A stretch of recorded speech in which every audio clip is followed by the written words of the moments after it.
امریکی صدر کا مذاکرات آگے بڑھانے کے لیے ابنائے ہرمز کھلوانے پر زور، اہم گزرگاہ اب بھی بند۔ ایران کا ٹرمپ کو جواب، پاسداران انقلاب نے 3 بحری جہازوں کو وارننگ دے کر ابنائے ہرمز سے واپس بھیج دیا۔ ایران کی یقین دہانی کے باوجود 2 چینی جہاز واپس لوٹ گئے۔ پاسداران انقلاب کا کہنا ہے کہ ابنائے ہرمز امریکہ، اسرائیل اور ان کے حامیوں کے لیے بند ہے۔ اہم گزرگاہ دشمن کی بندرگاہوں سے آنے اور جانے والوں کے لیے بند رہے گی۔ گزشتہ روز امریکی صدر نے دعویٰ کیا تھا کہ ایران نے ابنائے ہرمز سے 10 آئل ٹینکرز کو غیر استغلالی کی علامت کے طور پر گزرنے کی اجازت دی۔ امریکی میڈیا کے مطابق ابنائے ہرمز میں ایران اب تک کم از کم 19 جہازوں پر حملے کر چکا ہے۔ 2000 کے قریب جہاز خلیج میں پھنسے ہوئے ہیں۔ عالمی شپنگ کمپنیاں خطرے کے باعث راستہ استعمال نہیں کر رہیں۔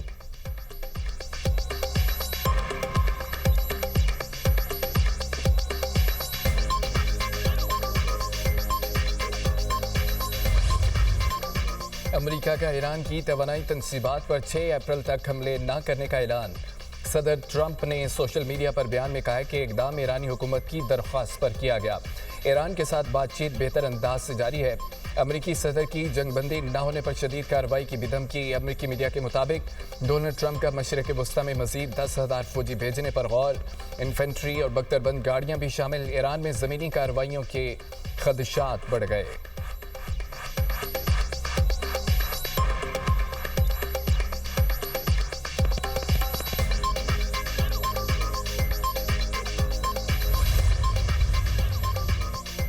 ایران سے جنگ مہینوں نہیں ہفتوں میں ختم ہو سکتی ہے۔ امریکی وزیر خارجہ مارکو روبیو کہتے ہیں زمینی فوج کی ضرورت نہیں ہوگی۔ ایران کے ساتھ مذاکرات کے اشارے ملے ہیں لیکن ابھی واضح پیش رفت نہیں ہوئی۔ بات چیت کسی بھی وقت شروع ہو سکتی ہے۔ ایران میں فوجی اہداف حاصل کرنے کے بعد بھی ابنائے ہرمز کو جہاز رانی کے لیے کھلا رکھنا فوری چیلنج ہوگا۔ امریکہ اس کام کے لیے عالمی تعاون حاصل کرنے کی کوشش کرے گا۔ ابنائے ہرمز میں آمد و رفت محدود کرنا غیر قانونی اور ناقابل قبول ہے۔ ایران ممکنہ طور پر جہازوں پر ٹول عائد کر سکتا ہے۔ صدر ٹرمپ کو ہر قسم کی صورتحال سے نپٹنے کے لیے مکمل آپشنز فراہم کیے جا رہے ہیں۔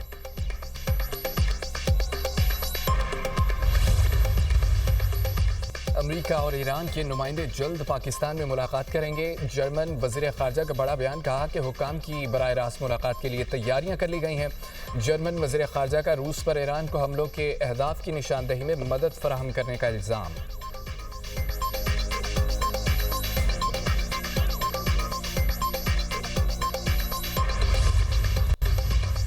امریکہ اور اسرائیل کی تہران، اصفہان، قم اور ارومی سمیت مختلف شہروں میں بمباری۔ 2 اسٹیل پلانٹس کو نقصان، درجنوں عمارتیں تباہ، بچوں اور خواتین سمیت 48 شہری شہید ہو گئے۔ ایران میں شہدا کی تعداد 1937 ہو گئی۔ 250 طلباء اور اساتذہ بھی شامل۔ 723 تعلیمی اور ثقافتی مراکز کو نقصان۔ ایران میں اب تک 92,662 شہری عمارتوں کو نقصان ہوا۔ 71,356 مکان بھی شامل۔ اسرائیل کا ایران میں میزائل فیکٹری اور بارودی سرنگیں تباہ کرنے کا دعویٰ۔ اور خنداب ہیوی واٹر کمپلیکس اور یزد میں یورینیم افزودگی پلانٹ پر بھی حملہ۔ ایران نے امریکی کروز میزائل تباہ کر دیا۔ اسرائیلی فوج کو لبنان میں شدید مزاحمت کا سامنا۔ حزب اللہ نے 21 اسرائیلی ٹینک تباہ کرنے کا دعویٰ کر دیا۔ اسرائیل نے اپنے ایک اور فوجی کی ہلاکت کی تصدیق کر دی۔ اسرائیلی فوج کی بیروت سمیت لبنان میں بمباری، مزید 6 افراد شہید ہو گئے۔ لبنان میں شہدا کی تعداد 1,142 ہو گئی، 3,345 زخمی۔ ایرانی فورسز کے خطے میں امریکی اڈوں اور اسرائیل کے مختلف شہروں میں عسکری تنصیبات پر حملے۔ اسرائیل کے اسٹریٹجک مقامات، اشدود میں آئل سٹوریج ٹینک اور ڈپو تباہ کرنے کا ایرانی دعویٰ۔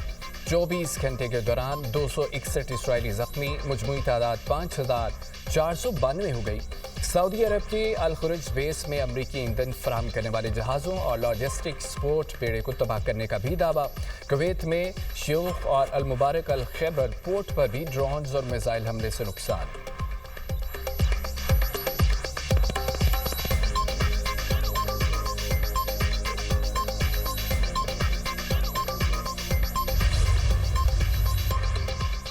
جہاں امریکی ہوں گے وہاں حملہ ہوگا۔ ایران کی دھمکی۔ ایرانی حکام کا کہنا ہے کہ مشرق وسطی کے ہوٹل بھی ہدف ہو سکتے ہیں۔ امریکی فوجی شہریوں کو انسانی ڈھال بنا رہے ہیں، شہری امریکی فوجیوں کی رہائش گاہوں کے قریبی علاقے خالی کر دیں۔ ایران کا خلیجی ممالک میں ہوٹل مالکان سے امریکی فوجیوں کو کمرے نہ دینے کا مطالبہ۔ پاسداران انقلاب نے امریکہ اور اسرائیل سے منسلک صنعتی کمپنیوں کے ملازمین کو کام کی جگہیں چھوڑنے کی ہدایت کر دی۔ کہا کہ خطے میں امریکی شیئر ہولڈرز صنعتی کمپنیوں اور اسرائیل سے منسلک صنعتوں پر جوابی حملے کیے جا رہے ہیں۔ اسپیکر ایرانی پارلیمنٹ محمد باقر قالیباف کا امریکہ کو کرارا جواب۔ کہا کہ امریکہ اپنے فوجیوں کو اپنے ہی اڈوں پر محفوظ نہیں رکھ سکتا۔ خوف کے مارے امریکی فوجی ہوٹلوں اور پارکوں میں رہنے پر مجبور ہیں۔ امریکہ ہماری زمین پر کیسے اپنے فوجیوں کی حفاظت کر سکے گا؟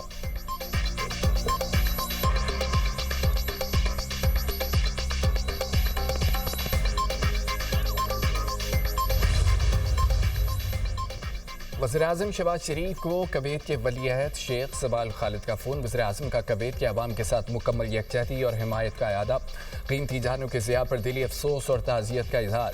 وزیراعظم نے مشرق وسطی میں جنگ کے خاتمے کے لیے پاکستان کی مخلصانہ سفارتی کوششوں سے بھی آگاہ کیا۔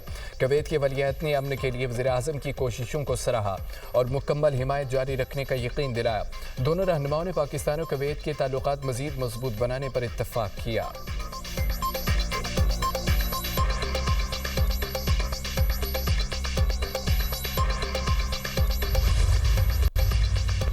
ایران کے خلاف جنگ میں امریکہ کو کم از کم 16 طیاروں کا نقصان ہوا۔ خیبر ایجنسی کے مطابق ایک F-35A طیارہ بھی شامل ہے۔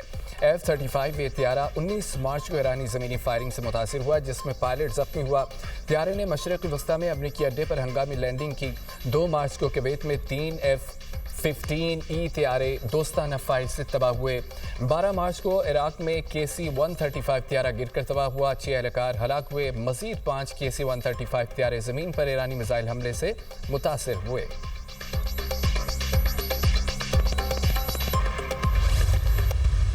ایران کے تابڑتوڑ حملوں نے اسرائیلیوں کو رلا دیا۔ تباہی کا ذکر کرتے اسرائیلی میئر زارو قطار رو پڑا۔ لبنانی سرحد کے قریبی علاقے کے میئر مارگا لیوت نے فریاد کرتے ہوئے کہا، ہر چیز تباہ ہو گئی، کوئی ملک اسرائیل کا ساتھ دینے کو تیار نہیں۔ مغربی ممالک تسلیم کریں، وہ صورتحال سے نہیں نپٹ سکتے۔ شمالی اسرائیل کے شہر قریات شمونا کے میئر اسرائیلی وزیروں کے اجلاس میں پھٹ پڑا، غصے میں حقیقت بتا دی۔ کہا حزب اللہ جیت گئی، اسرائیل ناکام ہو گیا، اسرائیل کا ایک شہر صفحہ ہستی سے ہی مٹ گیا۔ 16,000 شہری گھر چھوڑ چکے ہیں، باقی 10,000 10 روز بھی رکے تو صرف 10 ہی بچیں گے۔ شہری کہتے ہیں کہ حزب اللہ جیت گئی، ہر سیکنڈ پر بارود برس رہا ہے، میں اپنی کمسن بیٹیاں لے کر کہاں جاؤں؟ بوڑھے اور معذور کیسے 10 سیکنڈ میں شیلٹر میں جائیں؟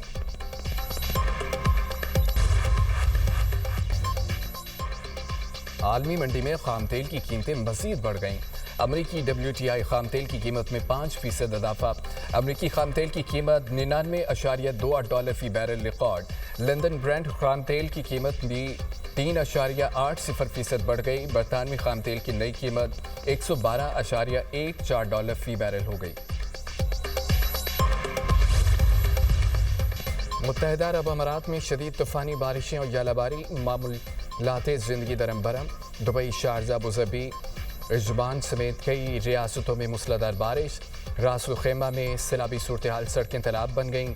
نشیبی علاقے زیر آب آ گئے، ٹریفک کا نظام بری طرح متاثر، کئی مقامات پر گاڑیاں پھنس گئیں۔ شہریوں کو غیر ضروری سفر سے گریز و احتیاطی تدابیر اختیار کرنے کی ہدایت۔ ساحلی علاقوں اور وادیوں سے دور رہنے کی بھی ہدایت۔